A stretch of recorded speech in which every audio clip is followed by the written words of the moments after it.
Bien, estamos de regreso con ustedes en el Nuevo Diario AM. En esta mañana vamos a conversar con el jurista José Miguel Vázquez, ahí lo ven en pantalla. Él es experto en derecho consular y también en temas electorales. Y migratorios. Sí, migratorio. Derecho O sea que migratorio. vamos a hablar de varios temas con el señor Vázquez. Bienvenido a nuestro espacio. Muchas gracias, muy buenos días, un honor estar con ustedes. Bueno, hay un tema que se está hablando mucho en estos últimos días y tiene que ver con las campañas, ¿verdad? Las candidaturas independientes a raíz del fallo emitido por el Tribunal Superior Electoral. Nos gustaría escuchar su opinión, mucha gente quejándose, unos a favor y otros en contra. ¿Cuál es la posición del experto como usted? Sí, fíjate, yo fui convidado a que escribiera sobre ese tema. Yo estoy en una etapa de pasiva, ¿no? Bajo perfil. Pero escribí un artículo en estos días, después de haber hecho un estudio ponderado de todas las opiniones que se habían vertido con relación a la sentencia 788-24 del Tribunal Constitucional. Y quise ver cuál era la causa de tanta efervescencia. Al final, traté de enfocarlo desde otro ángulo. ¿Por qué? Las sentencias del Tribunal Constitucional son ejecutorias y tocan todas las instituciones. Obliga a su cumplimiento. Sea buena o mala la decisión, me guste o no me guste, es una sentencia necesariamente que hay que ejecutar. Entonces, en virtud Inapelable. Sí, es irrecurrible. Definitiva. Es definitiva. Entonces, ¿qué hay que hacer? Salvo que el Constitucional se revuelque en contra de su propia decisión y cambie su precedente. Pero eso habría que esperarlo. Entonces me puse a estudiar fríamente la decisión. Y yo no le encuentro tantos problemas. Esto podría chocarle a mucha gente, esa frialdad con que yo la recibo. Si usted analiza, quiero decir que esa demanda es muy profesional. Sí, claro. La demanda que se hizo ahí, hubo que invertir mucho tiempo, muchos recursos de todo tipo para lograr una demanda como esa que se hizo. No creo, o sea, no sé realmente de dónde viene la demanda ni qué cuerpo de abogados la manejó, pero es muy profunda. La decisión del Tribunal Constitucional lo que hace es que aparentemente da mucho, pero al final deja todo casi como está. Y ustedes dirían, pero es imposible porque... Y esas organizaciones, esas candidaturas independientes entonces, que se la están imponiendo. Mire, yo invito sobre todo a los abogados que están manejando este tema, profesores, etcétera, y a ustedes los comunicadores, que simplemente agarren la ley 2023, la ley electoral, y la crucen en su artículo 156, 157, que fueron los objetos de la modificación, y lo crucen con los mismos artículos del dispositivo de la sentencia, que es el mismo, porque lo que hace el Tribunal Constitucional es que se convierte en un legislador negativo o positivo y modifica la ley. Dice que produce la inconstitucionalidad de esos artículos, pero de manera parcial. Cuando usted lo lee va a ver que en esencia lo que se cambia es el nombre de movimientos y agrupaciones políticas por candidaturas independientes de la sociedad civil. Pero no hay una diferencia notable entre una cosa y otra. Porque esos movimientos tienen que estar registrados en la Junta Central Electoral. La candidatura independiente no. ¿No sería que le están quitando lo que podríamos calificar el monopolio de las candidaturas a las organizaciones políticas? Eso es correcto. Mire, hay muchas situaciones detrás de eso que no quisiera yo especular. Entonces, a propósito de lo que dice don Tuto, ya no tendría un movimiento necesidad de registrarse como tal, porque se pueden agrupar en torno a una persona y canalizar los votos para favorecer a esa persona de manera directa, sin necesidad ya de formalizarse, que casi siempre el fin ha sido de que los movimientos comienzan como movimiento y luego culminar en una organización política con ciertas... sí, derivan exactamente, exigencias que pone la ley. Sí, mira, cuando tú vas en lo que más cambia en la parte presidencial, pero cuando tú la estudias, chequea el espíritu constitucional con relación a la modificación de la ley, vas a encontrar que se refiere a las candidaturas independientes municipales. ¿Quién tenía derecho a llevar candidaturas independientes municipales que no fueran los partidos? Las agrupaciones. Se refiere a las candidaturas provinciales y le cambia el nombre. Entonces ahora quienes llevan las candidaturas provinciales no son los movimientos políticos, son esas candidaturas independientes. En la nacional ya es otro tema que sí abre ahí un poco de dudas y de conflictos de intereses, porque cualquier persona que quiera ser presidenciable,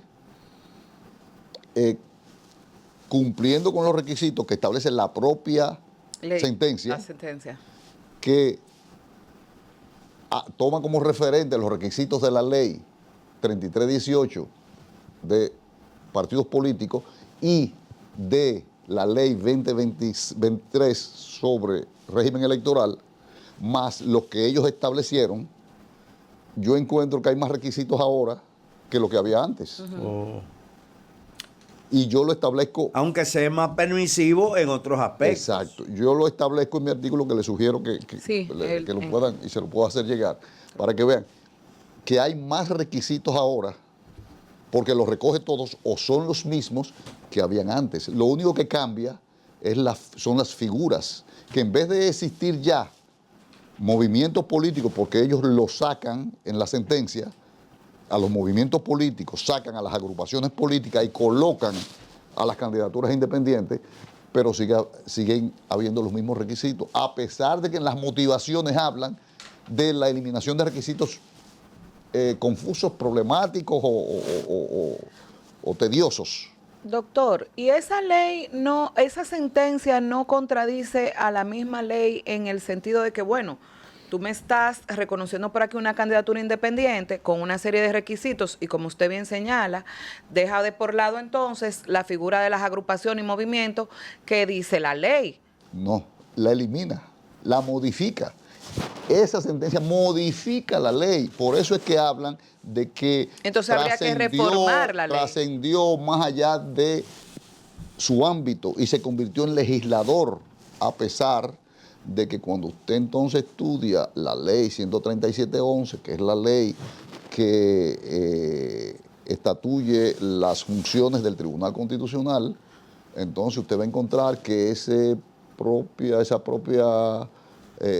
tribunal tiene capacidad para manejar un conjunto de tipos de sentencia, la aditiva, que pueden incorporar cosas nuevas, sentencia manipulativa, que pueden también manejar otros aspectos del derecho constitucional. Entonces usted se encuentra con que esa ley le da un derecho sublime al Tribunal Constitucional para interferir en casi todos los estamentos del Estado Dominicano. O sea, de acuerdo a lo que usted decía, lo que es, ¿verdad? Esa decisión del tribunal no se puede recurrir. Es inapelable y tiene un carácter definitivo.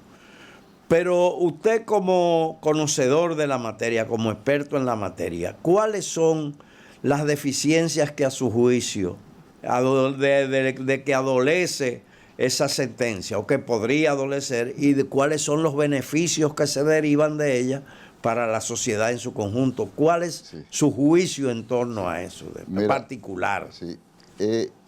Yo prefería, porque es largo hacer ese, no sé qué tiempo tenemos. Pero así a grosso modo. Yo prefería irme a la parte de cómo solucionar el problema de la sentencia, bueno, que es el punto donde casi nunca nadie ha ido. Yo entiendo que la tenemos ahí.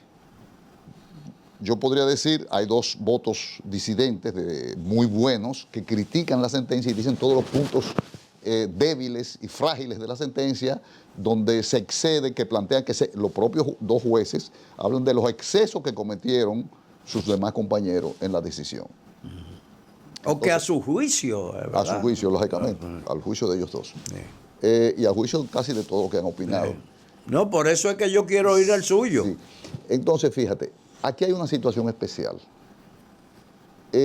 Hay un mandato del Tribunal Constitucional, pero también hay un mandato de la Constitución con relación a los poderes que tiene la Junta Central Electoral en ese tópico, en el tema de las elecciones.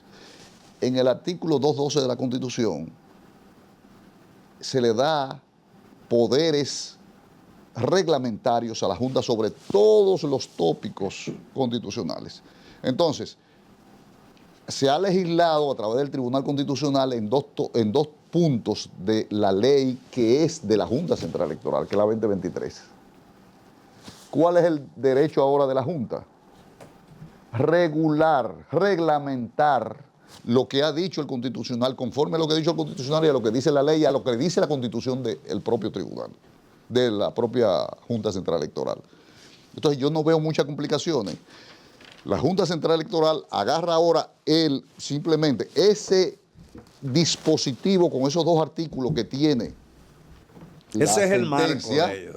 Y entonces empezar a regularlos, quitándole los tópicos que le quitó el Constitucional hasta que, ahí viene un segundo tema, quitarle, regularla, establecer la nueva formalidad que debe llevar, pura y simple, con todos los requisitos que establece, que no son ni siquiera fíjate, ¿qué dice la ley con relación a los movimientos y agrupaciones políticas? Que deben ser depositados por lo menos 75 días antes de las elecciones, pero lo decía la ley, la sentencia dice lo mismo para esas candidaturas independientes. Para refrendar como que dice lo que ya está establecido. No veo esa diferencia. Entonces, ¿qué pasa?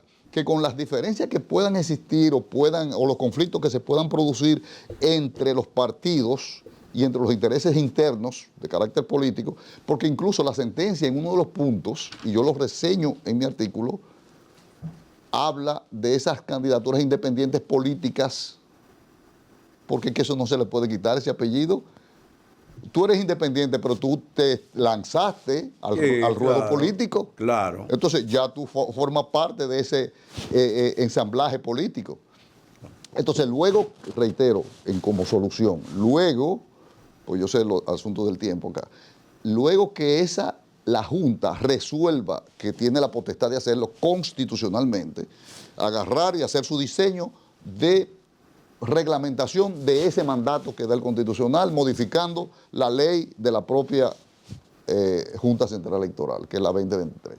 Entonces, luego que hace eso, entonces el Congreso, que también lo establece la propia sentencia, tiene la potestad de agarrar y diseñar y modificar todo, pero conforme a lo que ha dicho el tribunal, y ajustarlo a eso. Que limitadamente es inconstitucional. Lo que yo he visto como inconstitucional que ha establecido el Tribunal Constitucional es la palabra movimiento y agrupaciones políticas, que es lo que ha modificado. Yo les sugiero que hagan el cruce de esos dos artículos de la ley con los dos artículos o el dispositivo de la sentencia, y eso es lo que van a encontrar. José Miguel, entonces una pregunta. ¿Por qué esa reacción negativa por parte de los partidos políticos, a veces mirándose en el espejo, porque han dicho que ahí va a venir lavado, narcotráfico. Digo yo, bueno, pero se vieron en el espejo de lo que a ustedes, con lo que ya a ustedes se les vincula. Entonces, ¿por qué esa reacción así, que tienen hasta reuniones ahora inagotables para ver lo que van a hacer con esa ley, para buscarle una supuesta forma? Sí, mira, eso tiene su pro y su contra. Tiene su pro y su contra. Tiene su pro porque ciertamente se le escapa a los partidos el control sobre ese tipo de candidatos, que muchas veces generan muchos ingresos para los partidos y mucha campaña.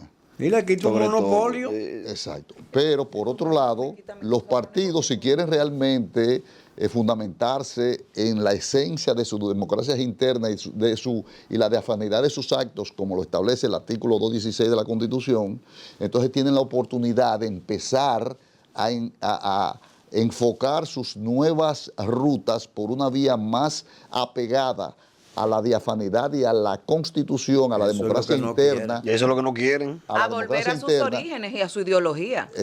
Así lo planteo, de volver precisamente y de encontrarse con aquellos principios que se han alejado tanto. Entonces ahí tienen la oportunidad de volver a manejarse así con ese tipo de personas que no están obligados a recibirlo, porque ellos podrán hacerlo por otro lado. Ahora el problema es este. Ya la transculturación que hemos recibido como sociedad nos resulta muy peligroso que ese tipo de personas tengan esas grandes oportunidades y fáciles oportunidades de lanzarse como mesías. No, en un país como este. Con tanto dinero y con pocas regulaciones del control de esos dineros, de dónde salen. Porque yo te digo, yo digo que siempre he dicho que la deficiencia, las debilidades de la República Dominicana estriban en un solo tema. En un solo tema. Dígalo. Falta de cumplimiento de la ley. Claro. ¿Ya? O sea, Miguel, si la ley se cumple, régimen de aún esas personas pretendan romper con esquemas, no pasaría nada. No va a pasar nada, porque las instituciones que están obligadas a darle seguimiento, entonces lo harían y harían que esas personas cumplan con la ley. O sea, Miguel, vamos a tener que invitarle nuevamente porque se nos han quedado otros temas pendientes. ¿Y temas migratorios? Exactamente. Yo pensé que íbamos a mitad de camino. No, ya el tiempo se nos ha terminado, pero usted nos ha dado una primicia de que usted coordina la única maestría en el mundo sobre migración consular. Es correcto. En el mundo, dijo él. Sí, en el mundo. Vamos a invitarle para hablar de ese y otros temas en una próxima entrega. Muchísimas gracias. A la orden. José Miguel Vázquez, señores, ha estado con nosotros en esta mañana. Ya lo escucharon, experto en temas electorales, migración y más.